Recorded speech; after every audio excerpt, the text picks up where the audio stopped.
Hi, everyone. Welcome to Beginnings, the show that asks, where do creative people come from? My name is Andy. I'm the host of the show and a writer and performer based in Los Angeles, California. If you are new to the show, that is basically all you need to know to get started.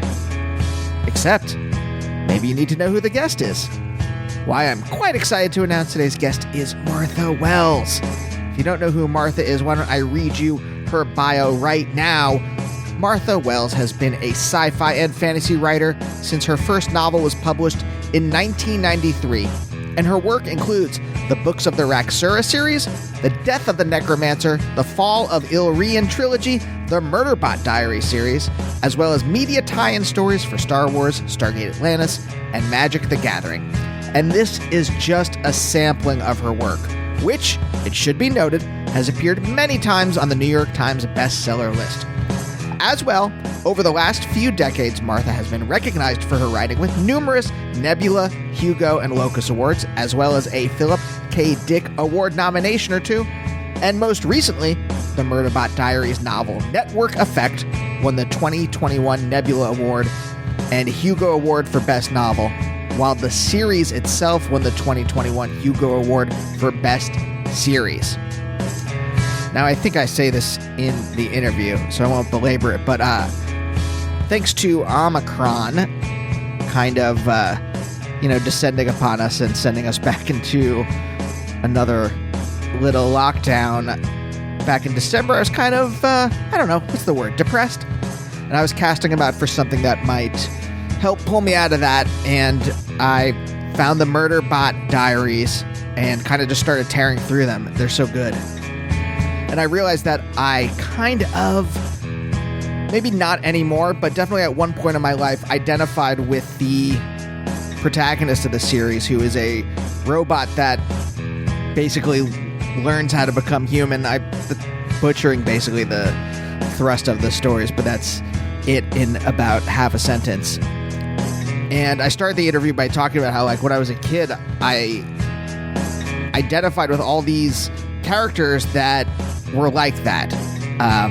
Data from Star Trek The Next Generation, Warlock from The New Mutants. Therapy and just living life has changed all that, but the books really do resonate with me on that level, and they're great. They're just wonderful, and Martha's pretty great too. Pretty open. Talk about her childhood in Fort Worth, but I won't spoil that. You'll hear it for yourself in about 45 seconds. But first, this is your first time listening to the show. Thank you for checking out Beginnings.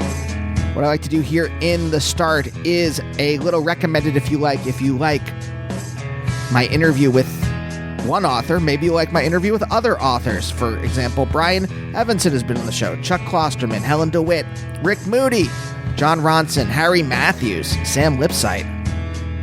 So check out those episodes. And if you like all that stuff and you want to subscribe to the show, you can do that wherever you get your podcast from. I've been doing this for 12 years, and I have done hundreds of interviews with authors and musicians, a lot of musicians lately, because mostly in the pandemic, I listened to a ton of music and didn't do a lot else besides watch TV, I suppose. But authors and TV writers and actors and comedians and tons of other people.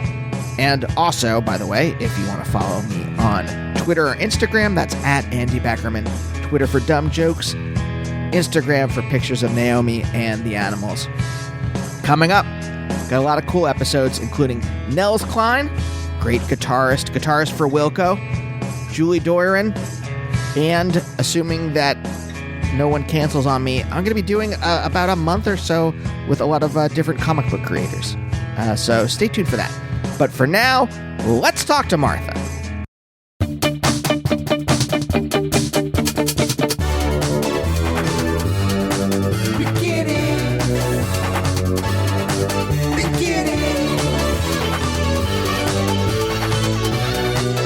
I made a list of all the characters when I was a kid that's for some reason resonated with me, and I realized they were all characters that were trying to figure out their emotions. Because I'm from Pennsylvania, which is, as a state in general, a somewhat repressed state or a somewhat emotionally unaware state. And I was curious because you grew up in Texas, if that was the same kind of atmosphere you grew up in. I don't know if it's the state. As a kid, I went to a lot of trouble to conceal my emotions, just because I wasn't an only child, but my sister is 9 years older than me. I really felt kind of isolated. I had friends, but it was not the kind of idealistic Leave It to Beaver neighborhood where everyone's living right around you kind of thing. It was I had to depend on adults to get me to be able to see other kids. So I was really isolated. I was really into books and movies, really into going to the library, and just the usual problems with bullying and being harassed and that kind of thing. And it really made me I think, I wasn't emotionally closed off, but I was really, cultivated a blank face, basically, to kind of try to, if they are trying to do stuff to you and you're not reacting, it's supposed to help. I'm not sure that's actually what it really works like in practice, but that's kind of the only weapon I had at the time. Yeah. Yeah, no, I get that. I think for me, it was more like I was a weird kid. And so the more I could be neutral, like dress neutrally and like be neutral, I could just kind of fade into the background. And that's how I even avoided, there was like, a little bit of bullying here and there, but I avoided the bulk of it by just kind of like keeping my weirdness to context where I was allowed to be weird and where no one would think that it was out of place to be weird, like in an AP English class or something like that. You can be weird there because we're reading like weird texts. Yeah, it's like cultivating invisibility as a self-protection device. But yeah, that's a lot like what I did. Yeah. So okay, did you have? So you said, I mean, I was kind of in one of those I always moved to one of those neighborhoods where my parents had to drive me, or I had to have a friend come pick me up once we were of driving age because I didn't have a car. Did you have friends at all, or was it just totally like moving inwards the whole time you were in school? There was a lot of moving inwards. I had a couple of friends at school. And I had cousins, but most of them, one of my cousins lived fairly close to me when I was younger, but then they moved out, kind of out to the country. So, yeah, I did not have a ton of people to hang out with. It was usually one or two close friends. I mean, what was Fort Worth like when you were growing up? So you were growing up there in the 60s and 70s, right? In the 70s, yeah. We lived in River Oaks, which is not the fancy River Oaks that people think of, which I think is in Houston. It's the working class River Oaks. And, there wasn't a lot to do there for kids except, and then in Fort Worth in general, at least I could get to, the things I liked the best. It still has a really nice zoo and a really gorgeous botanic garden. We kind of didn't go there as much as I would have liked. It has some really good museums, and my mother would take me to museums pretty frequently. And let's see, but movie theaters were about the biggest thing I really loved to go to, and my parents were not that into movies or spending money, so I didn't get to go nearly as much as I would like. That's why I kind of got into reading media tie-in novels. Mm-hmm. Like it took me probably a month or a month and a half to see Star Wars. I actually read the media tie-in novel by Alan Dean Foster first because, that was kind of how I learned to interact with movies because there was a good chance, I wouldn't get to see it. And, we had Six Flags in Arlington, which was, our version of Disney World. And, Mm-hmm. I got to go maybe once a year if I was lucky. And so, yeah, there wasn't a ton of stuff to do. Going to the library, and then there was a small bookstore that opened up near where the the Small River Oaks Library was, and we did go to the one of the bigger Fort Worth public libraries quite a bit, but that was kind of it.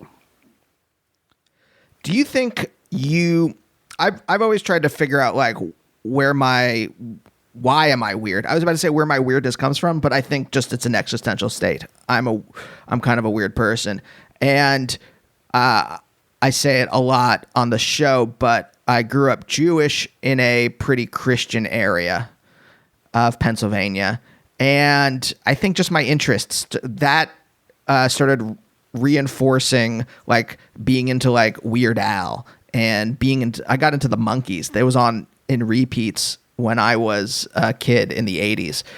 And all these things started to reinforce each other and just kind of push me off the beaten path.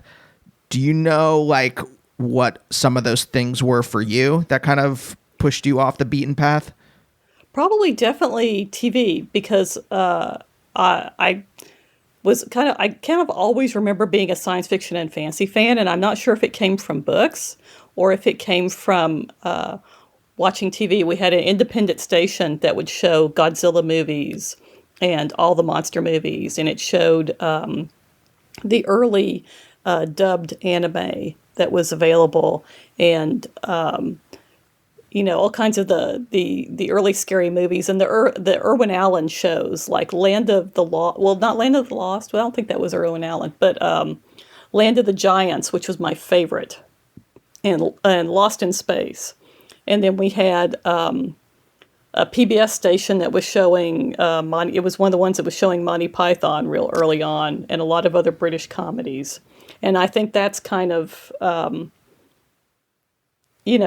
ground zero for weirdness as a kid. Mm-hmm. The combination of all those different things. And also I was really, I got into adult science fiction because that section in the Fort Worth Public Library that we went to was right next to the children's section. And as a kid, I wasn't quite sure I didn't know I was supposed to stop and go to the other part of the children's section. I just kept going down the wall where the adult science fiction and fantasy was. So I read a lot of that probably way too early for me. Yeah, and also they had the most colorful covers and the most interesting covers. Yes, that they did. Yeah, I'm picturing the library that we went to when I was a kid, and I can literally picture the sections where, because they had all the sci-fi novels on like racks, like the kind of like spinner racks that like comics are on. Yeah, yeah. And then I can imagine where the kid section were, because I got out a lot of Peanuts comics, like the Charles Schultz, like the early ones. Yes, and I got into those too. And I remember those were the two big things that I would get out of. I got a lot of like Star Trek: The Next Generation novelizations when I was a kid. Yeah, they were just kind of starting. I remember just like the first Star Trek novelizations that I read really early on. Like the ones by Joe Haldeman, and then the ones I really loved were by Diane Duane. I read all those, and yeah, they had a bunch of old pulp sci-fi. The ones where there were two small novels together, and there'd be the front covers of one on one side and the front cover of the other on the back, basically, and they'd kind of flip upside down to read them, and those were the really seriously lurid covers, and they all had them on a stand. So that was very attractive, all the robots menacing women in bikini kind of stuff. And and also I got into science fiction and fantasy because a lot of the science fiction and fantasy that would probably be labeled as young adult now, the books by Andre Norton, a lot of them had women on the covers who were doing stuff. They were, menacing people with guns or, ray guns, or, being active and looking like they were, archers or whatever, actually doing stuff. And a lot of the children's books I was reading at that time, it seemed like the ones that were more focused on adventures, the girls were either the load, or the babysitter. And they weren't very active. If they were protagonists, they weren't active protagonists. And so I got more into mysteries and science fiction and fantasy because they actually had women main characters who were doing stuff. Yeah, I'm like trying to like put myself back there. I'm like, oh yeah, all the books I read when I was a kid, I think it was almost universally male protagonists, but they were, if there was a woman, I mean, it was like your typical, first of all, it was like 3 investigators and stuff like that. So it was not women, it was girls, but the girls were just like there. They existed. Yeah. They were. So I think this is like what I'm saying is going to be like very like armchair psychology, linear type stuff. But like for you, was this a kind of escapism, or was there more to it? Was there kind of an emotional investment in reading these books when you were younger? Oh, there was a huge emotional investment, and it was definitely, escapism to me is an emotional investment. It's where you kind of protect your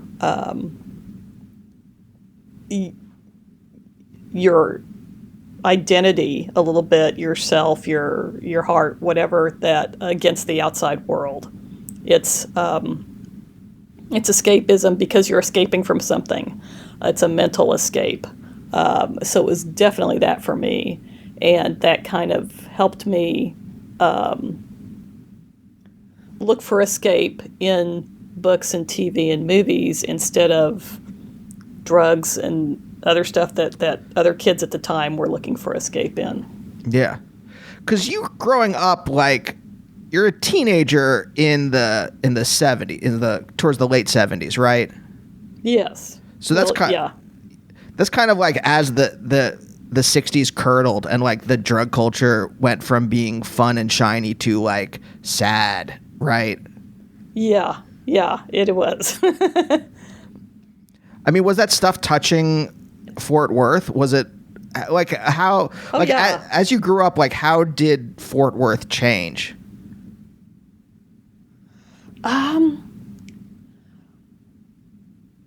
I was never, actually, I'm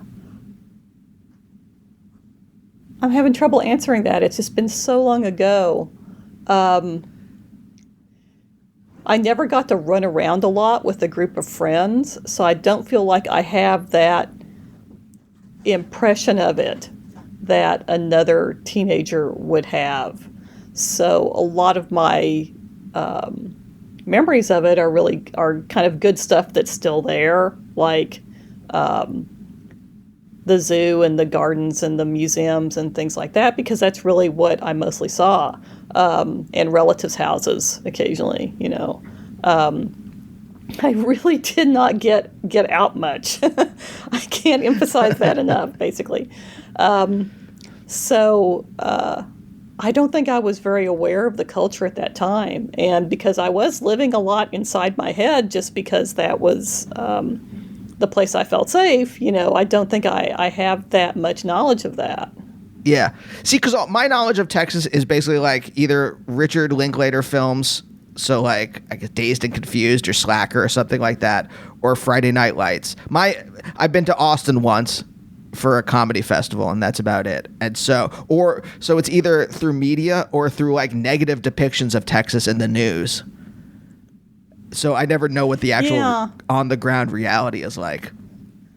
There's a lot more to it than that. It's very different, and a lot of very different people doing very different things. And some of those people are awful. A lot of them are great. It just depends on who your friends are and who you deliberately avoid, and that kind of thing. Did your parents, when you were growing up, did they encourage you to read? Did they encourage you to kind of live in your head, or were they like trying to push you to like do things outside? Not really. I don't know what it was with them in a lot of ways. My feeling now, and that's like, I'm not always sure how my recollections are accurate, because it's trying to remember these emotionally fraught situations, but they kind of wanted it. My feeling was they always kind of wanted me to stay a little girl and stay at home. Like, they had a lot of resistance when I went I went to college at Texas A&M University, which is about 3 or 4 hour drive from Fort Worth, and they wanted me to stay at home and go to school there and live at home and that kind of thing, which would have been terrible for me. And even at the time, I knew that. So,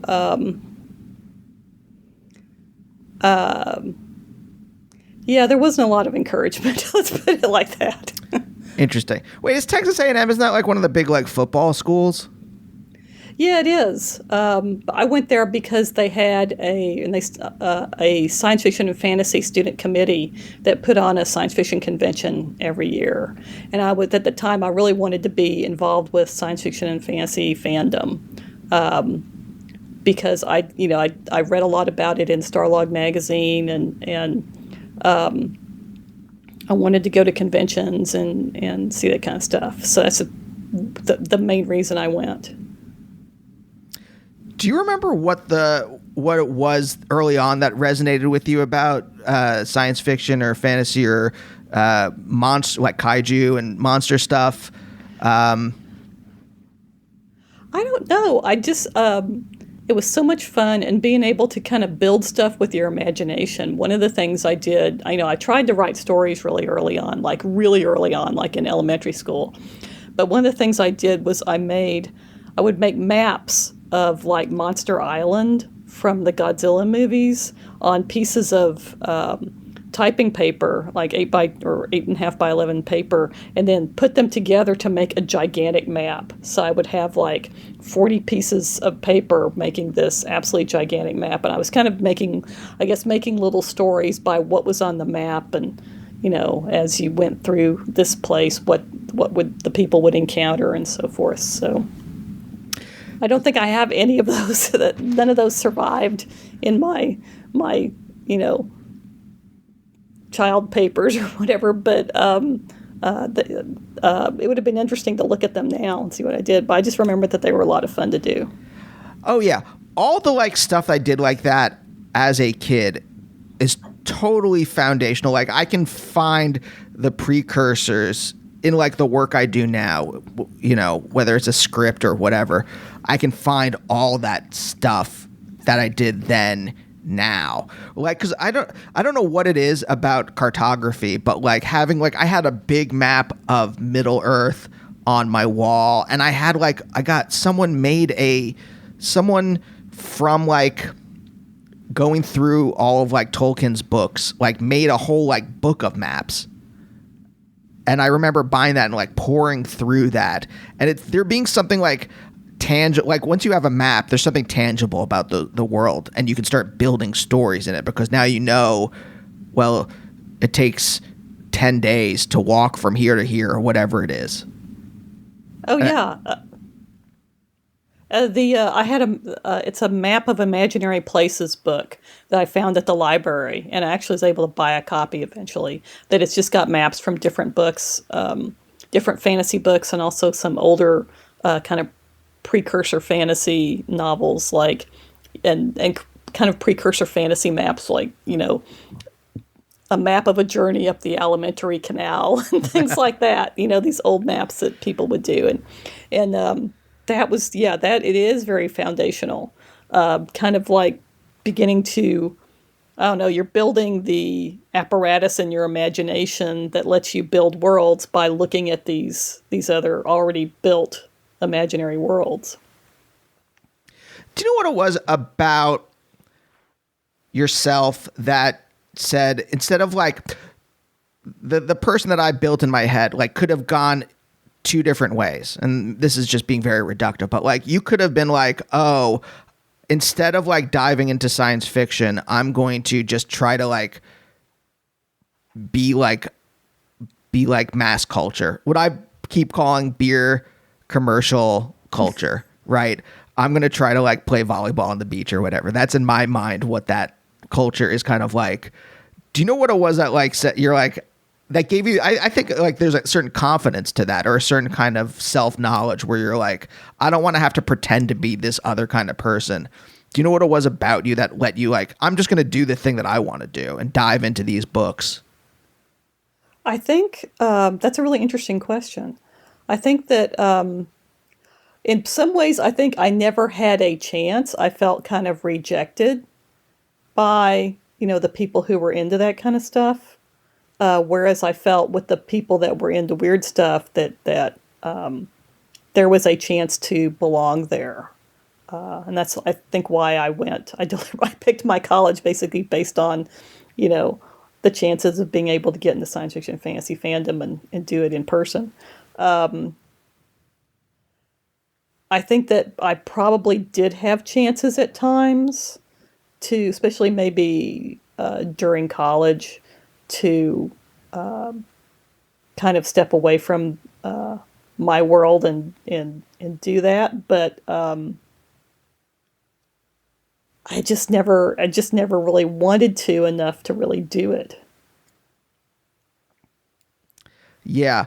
The idea of like, there's this a pull in me to belong, but like the pull of like, I don't want to have to like put on a mask all the time in order to belong. Yeah. That was like that was stronger than like needing to belong. It was actually kind of more fun to like sit on the outskirts and make fun of things with my friends than it was to be in like going to, like I went to my freshman year. I did go to a few frat parties at the start with people on my floor of the dorm. And I'm just like, this is terrible. Do I have to do this? Yeah. When I was in college, I was a member of, it was called Cepheid Variable, was the science fiction fantasy committee. And that was kind of my first taste of being looked down on as a science fiction and fantasy fan. Oh, those weird people, and it was weird to be looked down on not only by the quote unquote normal kids, but by the student program administration also, which was like, wait, man, I'm pretty sure they're not supposed to do that. So yeah, and I think that kind of reinforced, if people are going to be this way, treat us this way, then we're just going to be this way even more kind of mentality too. It's also like the most boring people in the world that are like repressing you. And I'm just like, all right. There was a certain point in my life where I was just like had to be like, reality's pretty boring. If people want to do whatever they want to do that doesn't hurt anyone else, and whatever that thing is, whether it's like cosplay or something, I'm like, why can't they just do that thing? At least it makes, daily life more interesting than like, trudging down the street to the store to pick up a carton of milk or whatever, and then trudging back and just sitting in an armchair or something. That's my depiction of like normal life. Yeah, well, it's not good for you to pretend to be interested in stuff you're not interested in. And, pretending to be interested in like stuff that the other groups, the student groups were doing, like arranging political science conferences and stuff like that, that would never, I'm just not good at pretending to be interested in stuff I'm not interested in either. Yeah. I practice it, if I'm at a party, like an industry party or something like that, and I have to pretend to be interested in the person because they could give me work in the future. I've tried to learn how to be normal in those situations. But other than that, it really is a chore. Well, people can be interesting just as themselves. So it can be interesting, that kind of thing. But yeah. Some people. Some people. But wait, sorry, you said the administration had I could understand, like, I don't know, some football player walking past but like, what was the administration's problem? Well, the administration was made up of people, and it's like, just who had different ideas about what was important, and just to some of the people that were, basically, I'm talking about the administration of the student programs office. They just made it clear that, we were weird.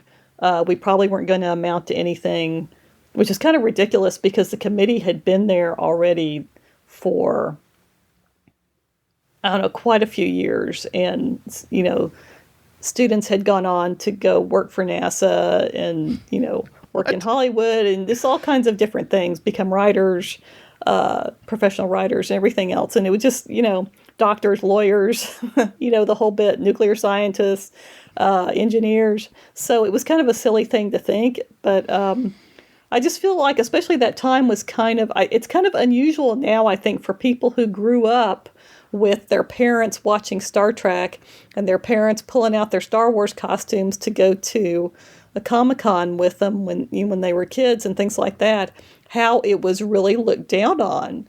Like, if you were into fantasy novels, this was before Lord of the Rings came out. If you were into fantasy novels, you believed in dragons and you thought magic was real. That was their perception of you. If you liked science fiction, then you must believe in flying saucers and thought aliens were going to take you away, and that was the perception. And if you liked Star Trek, you couldn't just like Star Trek. You must be running around in a Star Trek uniform all the time with pointed ears and saying beep beep or whatever. And it was just really weird stuff. That people would assume. And it's kind of amazing to me how different it's gotten, where it's just considered, there's so many science fiction fantasy TV shows. They're just becoming more and more all the time, and they're so popular. And I think after Lord of the Rings came out as a movie, people now started to understand, oh, this is what fantasy is. It's kind of fun. And, and Star Wars was the big one, I think, where so many people got interested in Star Wars, but I don't think it wasn't, so many people didn't, it's not like now when so many people actually grew up with Star Wars existing as opposed to it coming along while they were already adults. Yeah. Do you find it like any kind of vindication that culture has shifted so much in your lifetime? It's I don't know if it's vindication. It's nice to be able to go to a science fiction convention and have someone ask you why you're there, and you say, oh, we're there for this convention, and people say, oh, that sounds like a lot of fun, instead of do the whole drawback of, oh, well, you must be a weirdo. Yeah, it's just really strange to think how much it's changed, and it's been a slow change. So it's not like one day everything was awful, and the next day everything was fine. Like most things, it's just a slow change. So that did actually get better. That doesn't happen anymore. When you were in college, was there any kind of like, with the people that were like in the student administration or whatever, was there any kind of like religious component to the way that they regarded you? Because I only think about it as like you were in college in the early 80s, and wasn't that at the same time of the kind of satanic panic that was going on, the kind of like moral panic over like Dungeons and Dragons and stuff like that? I think that was a little bit later than when we were in college. I don't remember anything like that at the time. I remember hearing about parents who did not like their kid to play D&D. That's all I remember hearing about. And people would occasionally, someone one time who was a little worried about it, their son had just gotten into D&D, actually asked, what is that like? Is that a bad thing? And we're like, no, it's just a game. It's just a game and it's fun, and there's not really anything bad about it. So I don't remember that. I think that happened later, but I do remember everyone being very convinced that that Satanists were everywhere. I think I missed that in high school. I know I missed that in high school. They didn't believe stuff like that when I was in high school. But yeah, I think it must have been. I guess it was in like the mid '80s or something. Yeah, something like that. But yeah, I remember seeing stuff about it on TV all the time, and it's like, and you're just like, well, is that really happening? That sounds kind of dubious. And then, of course, later you find out, no, it was all completely made up out of the whole cloth. Yeah. And people say fans are weird. Oh, yeah. I find most, like, when you hear about something, most of it is, like, weird propaganda, or I don't, like, even, like, the, like, what's going on now? Sorry, the CRT stuff. It was, like, there was a guy, there was, like, a right-wing guy who said, I'm going to make, like, he outright stated, I'm going to make this a issue that we're going to galvanize the right around. He stated it and then did it, and it happened. And he said that he was going to do it. And I'm just like, oh, okay. So And it's caused so much horrible destruction, like books being banned from libraries. It's a lot exactly like the Satanic Panic, which was started by one guy too. And it's as I get older, it's just really horrifying to me how one person can screw up so much. Yeah. So much for entire institutions, just the world. And it's just really frightening. Yeah, I have this like very emotional, deep emotional reaction in fiction when there is like when you're reading a book. It's usually like fantasy where like there is like there is someone in the background who is causing havoc, like whatever worm tongue or something like that. Yeah, and you're like, oh, it's this one person that's causing all of this stuff to happen. And I can see it. Please, someone in this novel see this too and do something about this person, because in real life, I can't do anything about that kind of person. Yeah, and when I was young and naive, you kind of think, oh, yeah, but one person wouldn't be able to do all this. And then later you realize, yeah, they totally could. Mm-hmm. And that's like the idea that, oh, yeah, true evil is kind of silly and people would never do that. Oh yeah, they totally would. They totally would. For reasons that you just can't even really conceive of. They would do it. Yeah, yeah. So, what did your parents do for a living when you were growing up? My father was a contractor, and my mother just at that time just worked in the house. When you say contractor, what like exactly building is contractor? Like a construction building contractor. What is, like, I obviously know that job exists, and I kind of know I don't know what they do. I'm going to be honest. I know because it's the person who organizes a building job. Like if you're going to build a house, they're the person who basically gets the plans and hires the plumbers and the electricians and the carpenters and the people who put up drywall and do floors and all that kind of stuff, and basically does the planning process of who gets getting the materials to the right place at the right time, and getting the person who's going to use those materials, get them started, and kind of coordinating everything. So it's like a coordinator for a building or a remodeling project.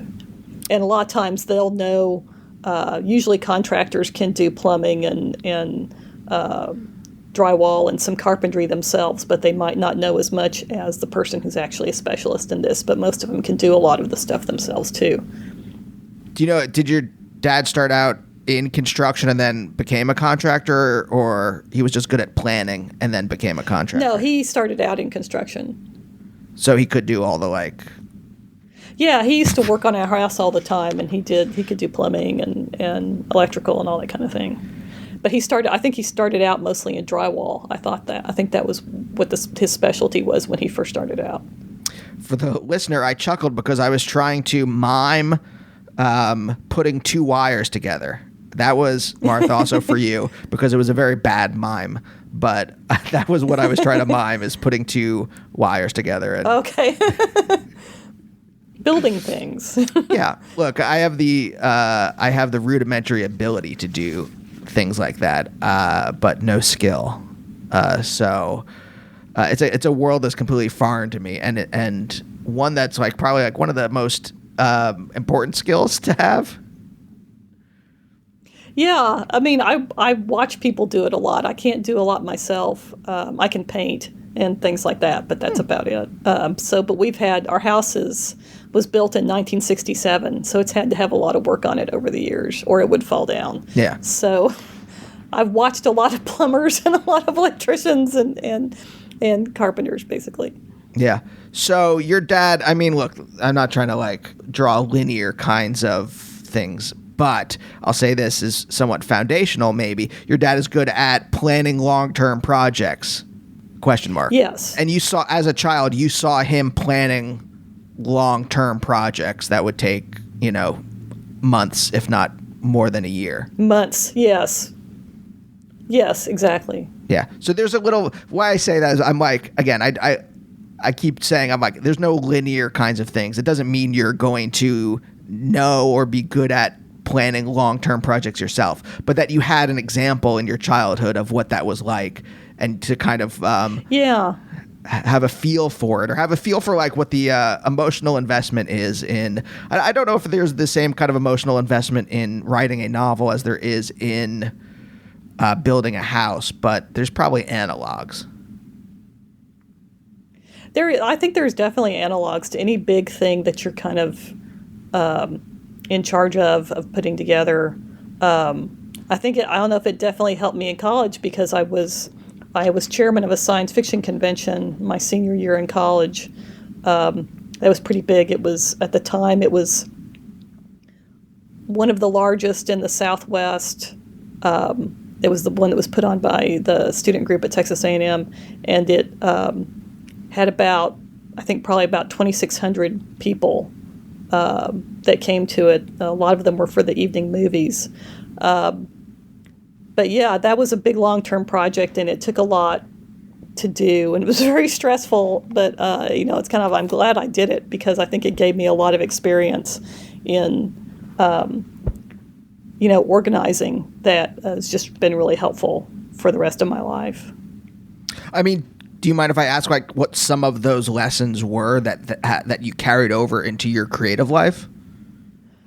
Into my creative life, it's just how to. I probably learned a lot about, because I didn't have a lot of student jobs when I was younger. I just worked at a theater, so I think I really learned a lot of things about trying to get people to do stuff, people volunteering to do things, and then trying to get them to actually do it.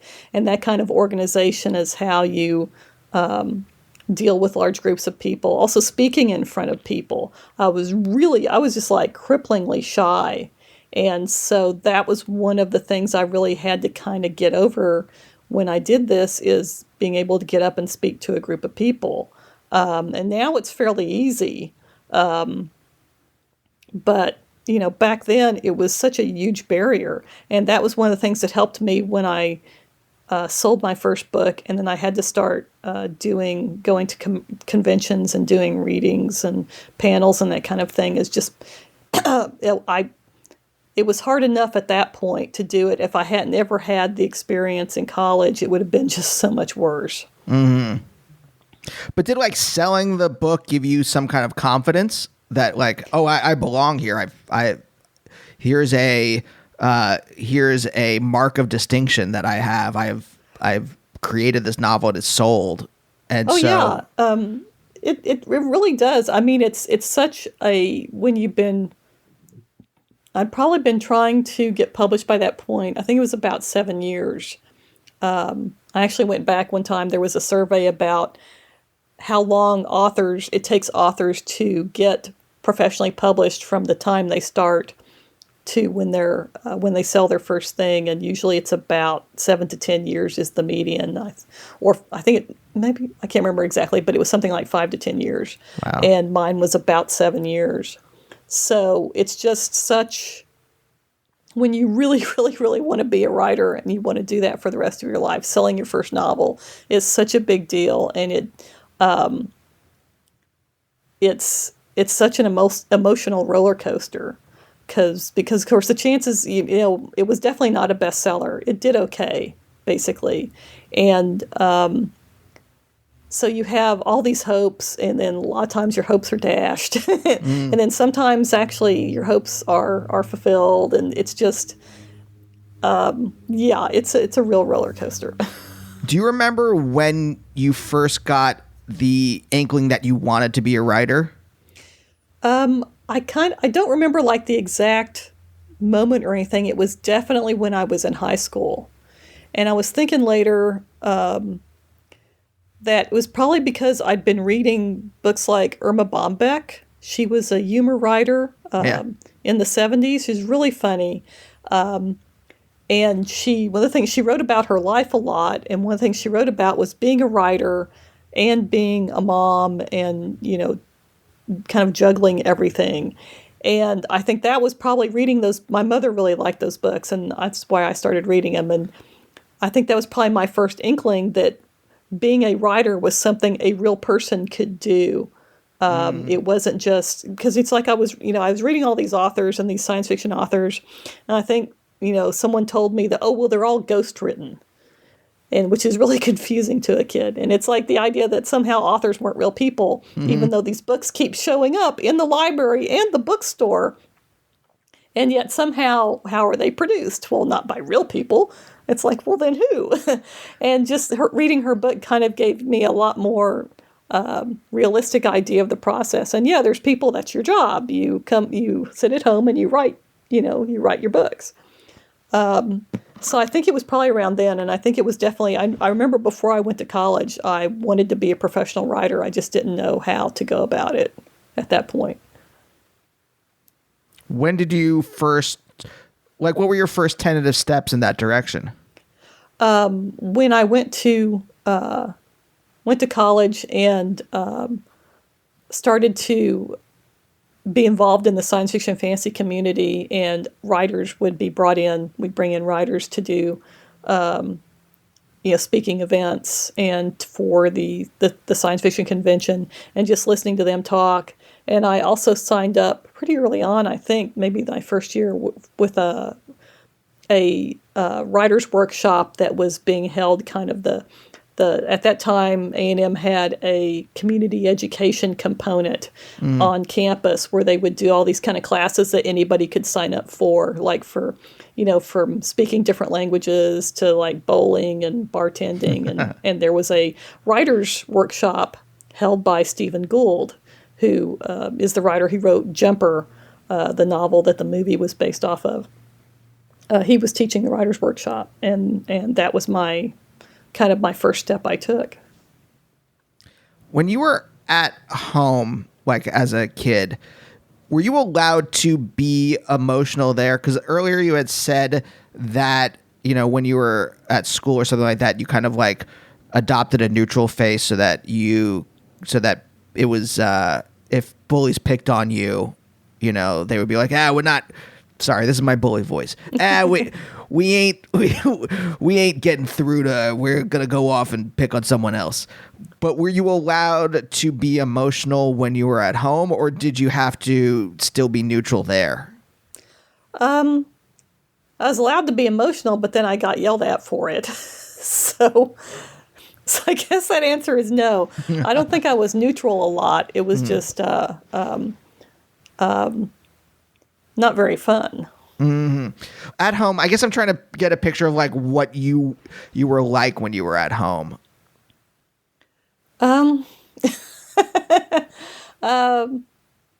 Probably trying to just find a place so people would leave me alone, basically.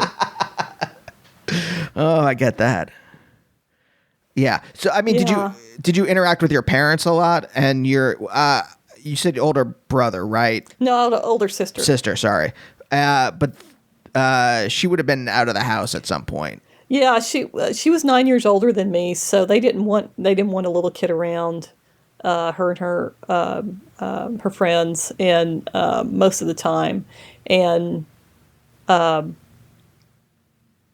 yeah, my parents never liked the kind of things I liked. Yeah, they liked reading, but just not. They didn't read completely different books. Mm-hmm. So there were people reading all the time, but it was just not what I was reading or what I was wanting to read. Which at the time was very looked down on, Yeah.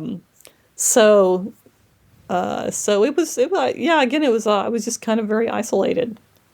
Were there any points pre-Erma Bombeck? Were there any points of connection between you and your parents? Like things that you could, I can't think of the word, but like just points of connection, whether it's like fiction or movies or some cultural thing in Texas? Not that I could remember, not on any kind of deep level. I mean, we, besides liking things like zoos and museums and being outside, it's like most of the things I liked, they didn't like.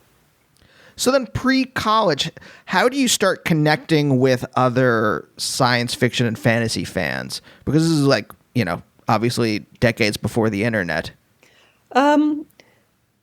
The only thing there was Starlog magazine, which at the time they reported on movie and TV stuff, but they also had reported on things like fan events, like conventions, and just all kinds of like, what's the word? Well, there was a lot of Star Trek stuff at the time and Star Wars stuff, but just they had personal ads in the back for that fans could put in for things like fanzines, which are just that's how fanfic is transmitted freely via the internet all over the world. But back then you had to, take the stories, and somebody who had some money would make a paper or Xeroxed fanzine, and they'd have to send it out, and usually they would charge just enough to get it printed and for the postage. And so that's how I got into reading fanzines, actually Star Wars fanzines, is they had these personal ads in the back of Starlog for them. And it was really hard to find fanzines, because if you didn't find them, fanzines advertised in other fanzines. So if you never found one, you were never able to find the fanfic, because you couldn't find the fanfic until you already found the fanfic, basically. So just that, and just seeing, and they had pen pal letters and just all kinds of stuff, letters from fans that would talk about what they were doing and stuff. So it was a window on the fact that there was a community of people out there who were interested in the same kind of things I was interested in, and that they were doing things like printing fanzines and writing stories and going to conventions and making costumes and building little props and just having a great time. And so when I went to college, that's the world. I knew that world was out there. I just had to find it. Mm-hmm. And was there anyone? I'm just trying to get a picture. Like, were there any people that you met through the fanzines or through like the back of Starlog that you could write to talk about things? Yeah, I had a pen pal for a long time who's actually in Australia. And I think I can't remember exactly now. I'd have to go back and look. But yeah, I think people would write letters in, and then you could write to them and stuff like that. But I think it was so long ago now. And I haven't thought about it in quite a long time, what a huge influence that had on me. Yeah.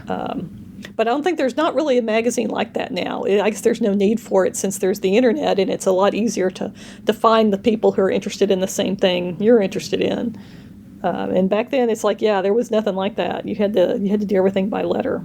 Yeah, because I was just trying to figure out if there was like any kind of human emotional outlet for you before college, or if it was all just like to me it has the same kind of flavor. Obviously it's not the same thing, but like it has the same kind of flavor as like someone who's queer who like can't wait to get out of their hometown to go to like college or to go to New York or LA or something like that to meet other queer people.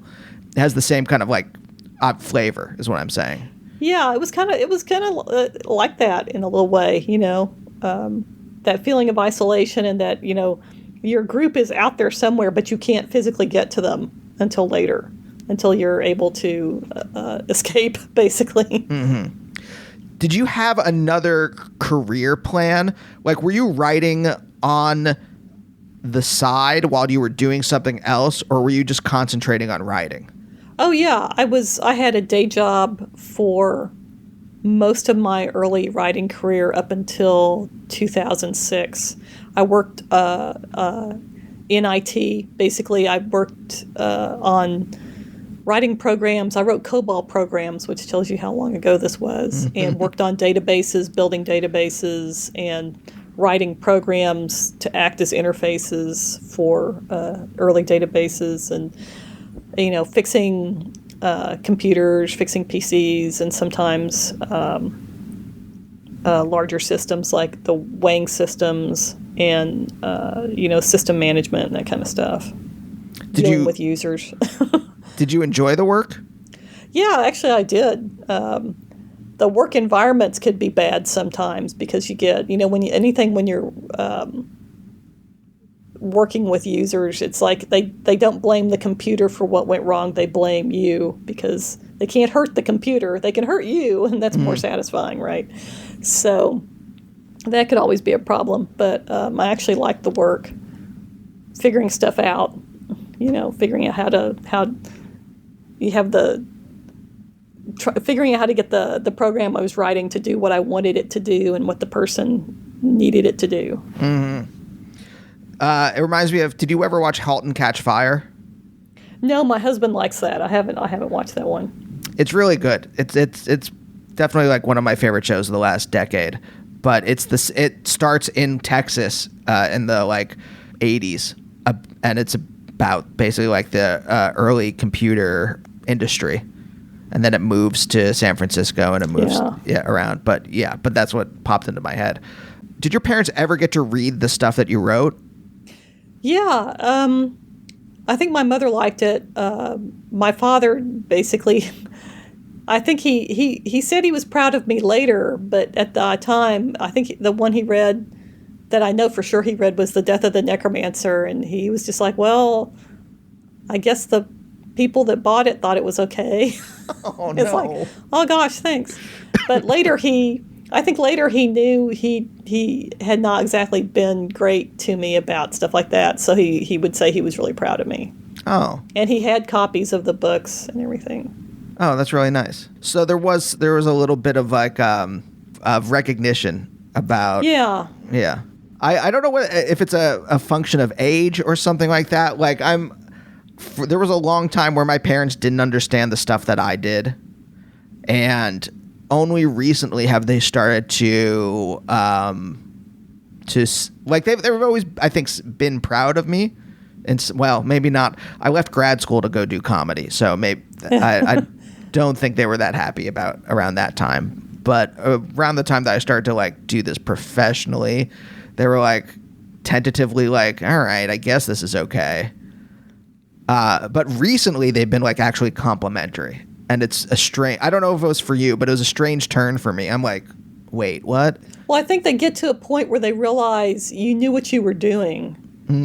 It wasn't just a crazy idea and you were going to go off and die in the street or something. It was like you actually had a plan and that you knew what you were doing. So I think it's like the thing of, as you get older, is realizing your kids are actually adults that can make good decisions and if things go wrong for them, they can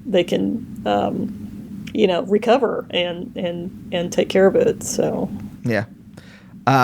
Martha, thank you for joining me today. This was just an absolute delight, and I really God, I get choked up when I like try to give someone a compliment, but I can't say how much I love your writing. So thank you. Oh, well, thank you so much. And thank you for inviting me. It was really fun talking to you. And you asked such good questions that really make me have to think about my answers. And are not the same old questions. Yeah. Well, the thing is, I think there's so much empathy in your writing. So I was just kind of curious about like how that developed in you.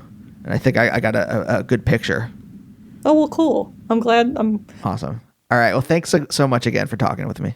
And we'll see you next time. Bye. Bye, oh, bye, oh, bye, oh, bye, oh, bye, oh, bye, oh, bye, oh, bye.